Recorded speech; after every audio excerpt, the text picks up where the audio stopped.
kasih pasti lemah lembut, kasih pasti memaafkan, kasih pasti murah hati.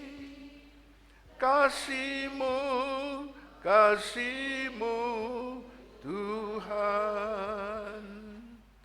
Ajarilah kami ini saling mengasihi. Ajarilah kami ini saling mengampuni. Ajarilah kami ini kasih-Mu ya Tuhan, kasih-Mu kudus tiada batasnya. Ibu bapak dan saudara-saudari semua, sejak kita ada di dalam dunia, kita telah mengenal yang namanya kasih. Papa, mama kita karena jatuh kasih atau jatuh cinta, lahirlah kita. 9 bulan 10 hari di rahim ibu kita masing-masing, disayang, dibelai, dikasihi, dan bapak ibu kita masing-masing menyambut dengan gembira. Lahirlah kita. Masing-masing kita juga mengalami kasih, kepedulian, perhatian dari ibu bapak kita, sehingga kita dari orok, dari bayi, balita, remaja, pemuda, terus disayang, dicintai oleh ayah ibu kita masing-masing. Bahkan juga oleh saudara-saudara kita di sekitar kita.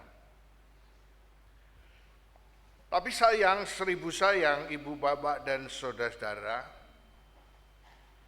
coba kita perhatikan pengalaman kita dicintai, pengalaman kita, saudara-saudara dan saya, dikasihi. Minimal ada 2 kekeliruan. Saya mau menunjukkan 2 saja kesalahan. Kesalahan yang pertama disebut kasih yang posesif. Kasih yang menguasai, kasih yang ingin memiliki. Ini salah. Sepasang suami istri akan bercerai, padahal anaknya sudah banyak, bukan bebek, tapi banyak. Tidak cuma 1. Lalu saya berkunjung, kemudian bercerita. Sang suami mengatakan, istriku ini loh Pak Hengki, sejak dulu nggak mau berubah katanya.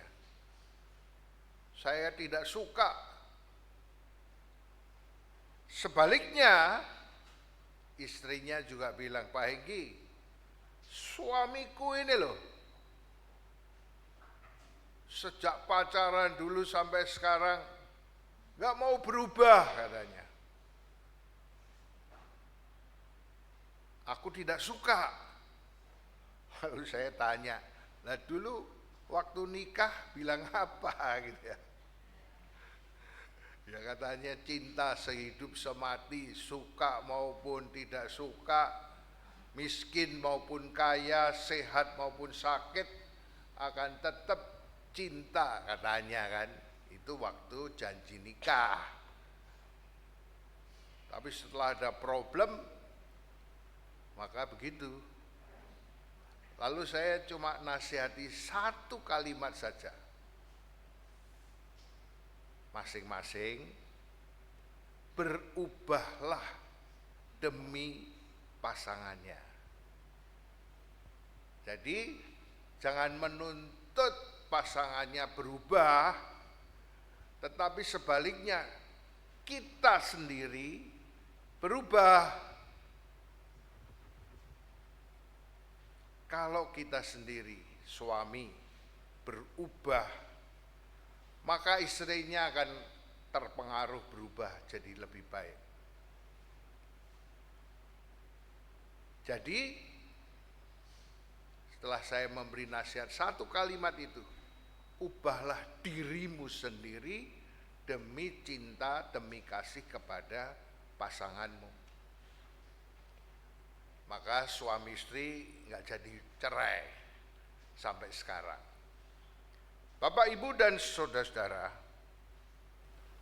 itulah kesalahan cinta yang pertama, cinta yang posesif, cinta yang ingin memiliki, cinta yang menguasai orang lain. Itu salah. Kesalahan yang kedua, biasanya orang tua berkata kepada anak-anaknya begini, "Nak, bila kamu juara kelas, maka kami akan belikan kamu sepeda listrik." Ini orang tua cinta kepada anaknya atau tidak? Kalau kamu juara kelas, nanti ku belikan sepeda listrik. Ini juga cinta yang salah. Sayang kepada anak itu tidak seperti itu. Anak sebagai siswa wajib bertanggung jawab untuk belajar.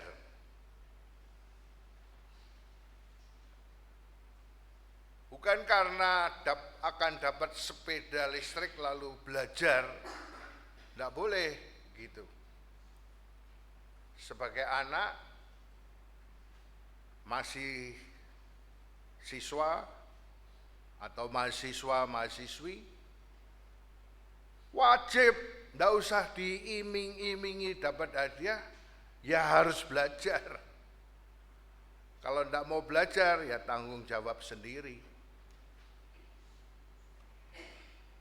Dan sebagai orang tua, bertanggung jawab memfasilitasi apa yang menjadi kebutuhan anaknya. Itu tanggung jawabnya dia, jangan orang tua iming-imingi memberi insentif. Kalau naik kelas, kalau juara kelas tak beli sepeda listrik. Mau anaknya bodoh, anaknya males, anaknya tidak naik kelas pun, kalau anaknya butuh sepeda listrik, ya belikanlah. Nanti anak itu akan timbul tanggung jawabnya sendiri. Anak itu cuma dilatih dua aja kok, disiplin, tanggung jawab. Tanggung jawab, disiplin. Udah, dua ilmu itu tugas dari orang tua untuk membimbing anak-anaknya. Disiplin. Ya ya ya, tidak ya tidak. Tapi biasanya anak nangis. Nah, karena nangis, itu senjatanya anak untuk mempengaruhi orang tua. Belikan roti, belikan sungguh, padahal sudah makan. Anak bertanggung jawab terhadap tugasnya. Orang tua memelihara. Oleh karena itu, ibu, bapak, dan saudara-saudara, coba kita perhatikan kasih yang sejati itu kayak apa sih? Ya tadi di lirik lagu kan jelas kan, lemah lembut, mengampuni, melayani, peduli. Tetapi yang paling pokok begini, ibu-ibu, bapak-bapak, dan saudara-saudari semua, anak-anak, coba kita merasakan kasih yang sejati itu kayak apa sih? Kasih yang sejati adalah kasih yang berasal dari Tuhan. Nah, kita bisa baca seluruh cerita-cerita di dalam Alkitab, tetapi juga pengalaman-pengalaman hidup kita, akhirnya kita bisa membedakan, ini kasih yang benar nih, ini kasih yang palsu, ini kasih yang salah. Oleh karena itu, pertama-tama, ibu, bapak, dan saudara-saudara, marilah kita coba merasakan, mengalami kasih Allah yang sempurna,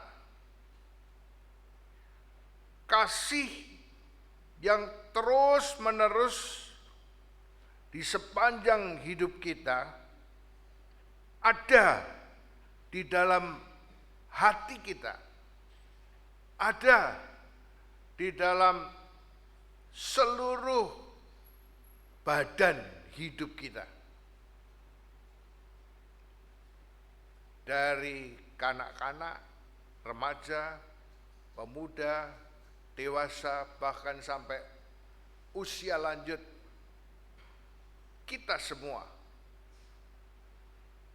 Apakah kita sudah kroso gitu loh, merasakan kasih Allah?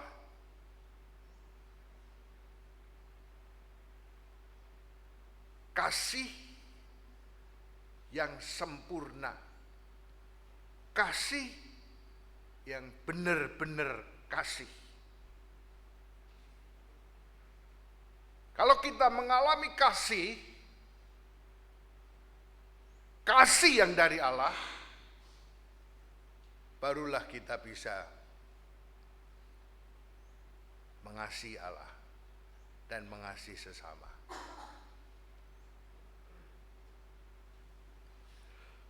Oleh karena itu Tuhan Yesus memberi perintah baru, dan sebetulnya ya perintah lama. Hendaklah kamu saling mengasihi. Kalau kamu saling mengasihi, kamu akan menunjukkan bahwa kamu benar-benar murid Tuhan Yesus. Kamu benar-benar adalah pengikut Tuhan Yesus Kristus. Hidup di dalam kasih. Hidup saling mengasihi. Ibu, bapak, dan saudara, ada 3 ciri kasih yang sebenarnya. Kasih yang sejati. Pertama, kasih itu tak bersyarat. Kasih itu tanpa minta balas jasa. Kasih itu tanpa syarat. Entah orang itu jahat, entah orang itu tidak kita suka, entah orang itu sakit, entah orang itu sehat. tetap dikasih. Kasih itu tanpa pandang bulu. Kasih itu tanpa syarat. Nanti akan saya jelaskan. Yang kedua, ya namanya kasih itu selalu ikhlas dan berkorban. Kasih ibu kepada beta tak terhingga sepanjang masa, hanya memberi, tak harap kembali bagai toko surya, bagai sang surya menyinari dunia. Itu kasih. Jadi kalau ke toko besi surya, minta paku, minta gembok, minta apa, pasti dikasih. Sesudah itu bayar. Kasih yang tulus, kasih itu rela berkorban. Ciri yang ketiga itu, kasih itu selalu memaafkan. Kasih itu mengampuni.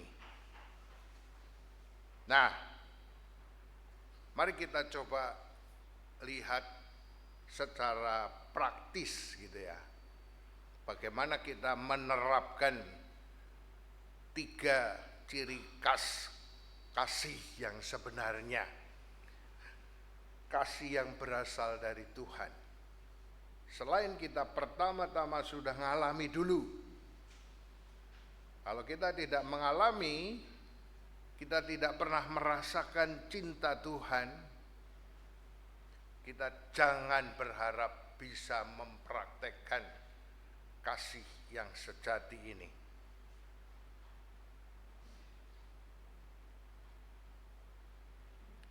Pertama, secara praksis ya, bagaimana kita menerapkan kasih yang sejati. Cobalah ibu-ibu, bapak-bapak dan saudara-saudara mengampuni orang yang sebelumnya tidak pernah bisa diampuni. Coba di antara ibu-ibu, bapak-bapak, saudara-saudara, anak-anak juga ada enggak? Kalian menemukan orang yang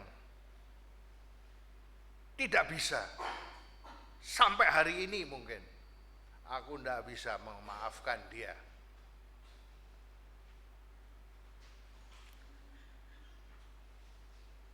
Mungkin dia itu adalah orang tuamu.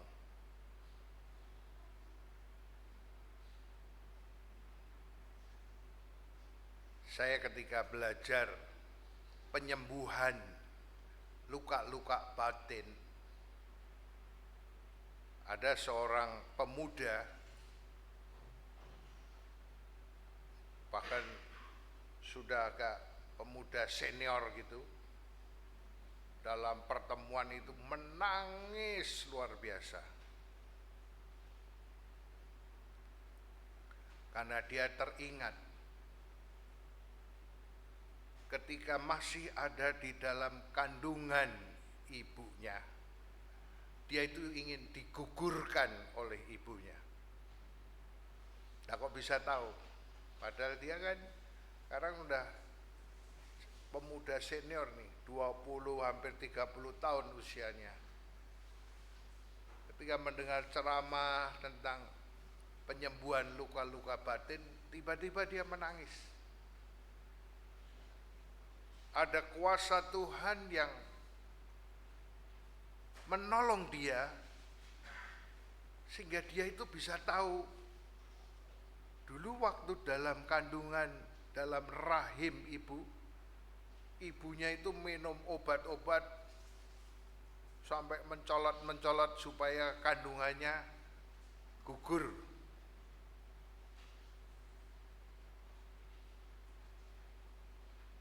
Jadi di bawah sadar pemuda ini benci sekali kepada orang tuanya, tapi tidak kelihatan karena itu ada di dalam bawah sadar. Kemudian pemimpin retret itu memberi waktu satu persatu. Coba bayangkan orang yang pernah menyakiti hatimu dan sampai hari ini belum bisa kamu ampuni. Dia ada di depan. Dia duduk di depan. Kamu maju ke depan, maafkan dia. Orang tuanya itu sudah almarhumah semuanya. Dia membayangkan aja ibunya, bapaknya ada di depan, duduk, dan dia maju ke depan, dan dia berkata, "Ma, Pa, aku memaafkan engkau, aku mengampuni engkau." Dia lega, dan dia terbebas dari luka batin yang ada di dalam hatinya.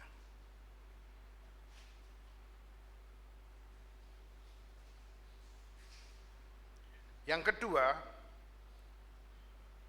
kalau tadi kita belajar mengampuni orang yang sampai hari ini belum bisa kamu ampuni. Temukan itu orang itu dan minta maaf. Ampuni dia. Yang kedua, mengasihi orang-orang yang kesepian. Mengasihi orang-orang yang tidak merasakan cinta kasih. Coba temukan orang-orang yang merasa tidak mengalami kasih di dalam keluarga. Mungkin kakakmu, mungkin adikmu, atau bahkan mungkin dirimu sendiri. Kamu merasa gak ada orang yang sayang kepada saya.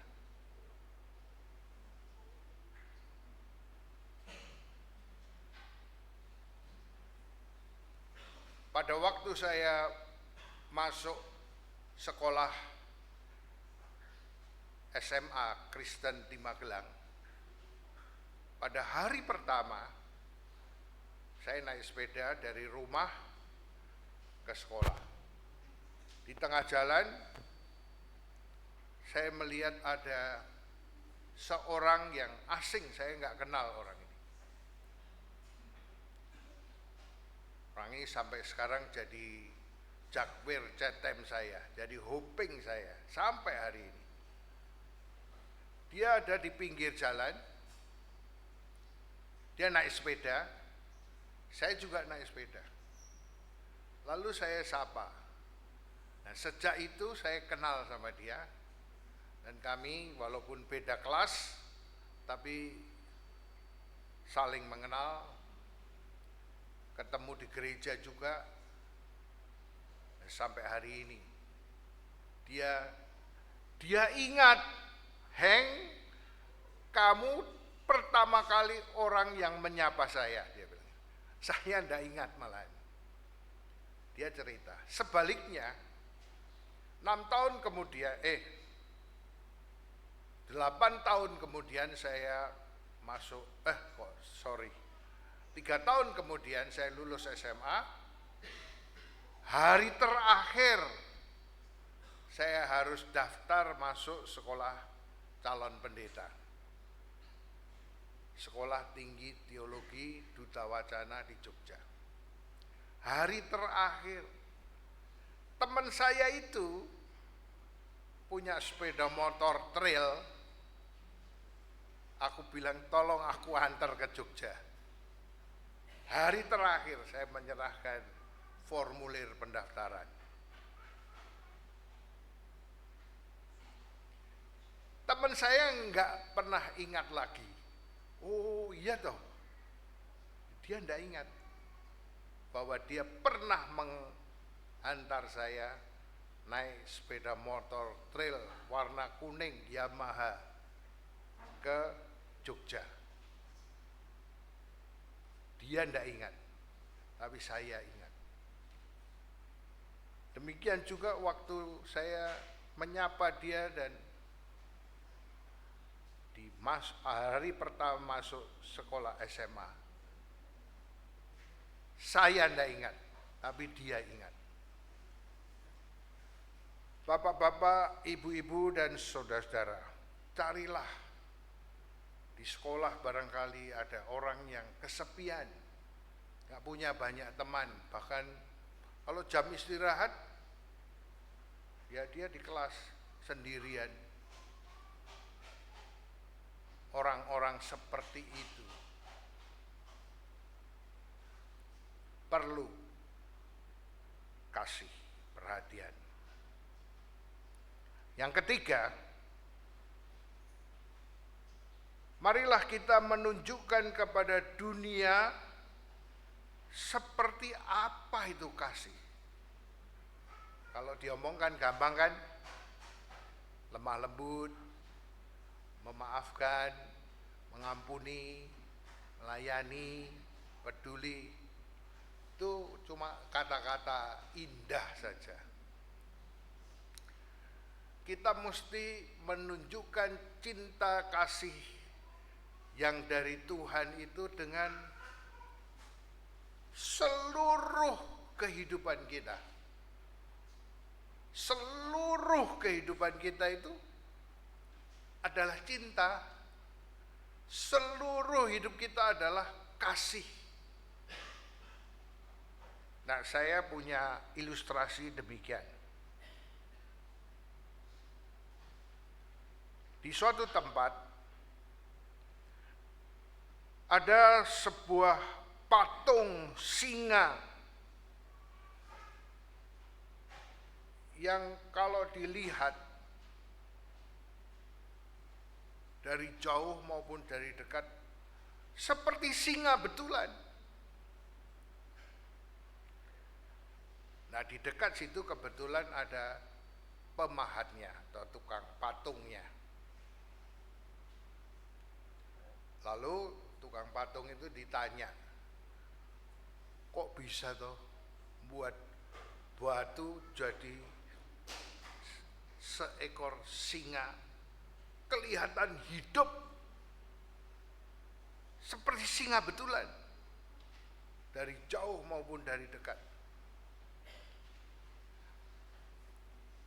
Lah pemahat itu cuma bilang gini, saya itu cuma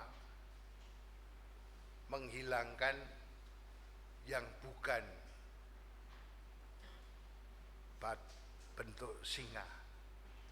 Jadi batu itu yang tidak singa dihilangkan sama dia. Diambil, ambil, akhirnya jadi singa.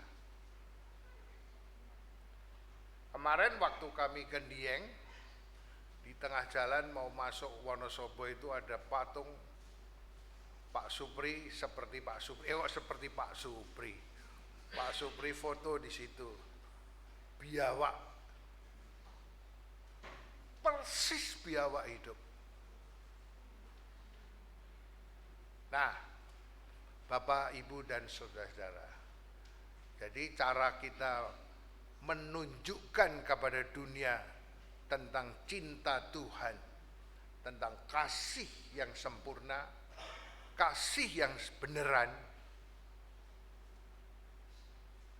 buanglah yang bukan kasih. Sehingga hidup kita cuman ada kasih. Saya ingin mengakhiri dengan lagu juga.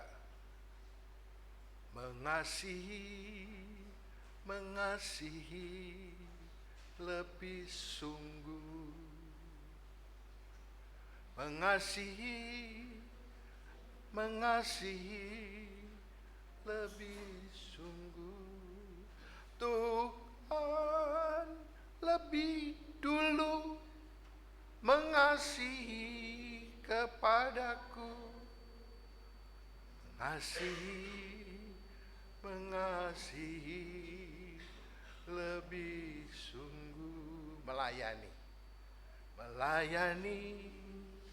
melayani lebih sungguh. Melayani lebih sungguh. Tuhan lebih dulu melayani kepadaku. Melayani lebih sungguh. Yang terakhir, mengampuni. Mengampuni lebih sungguh. Mengampuni lebih sungguh. Tuhan lebih dulu mengampuni kepadaku. Mengampuni lebih sungguh. Amin.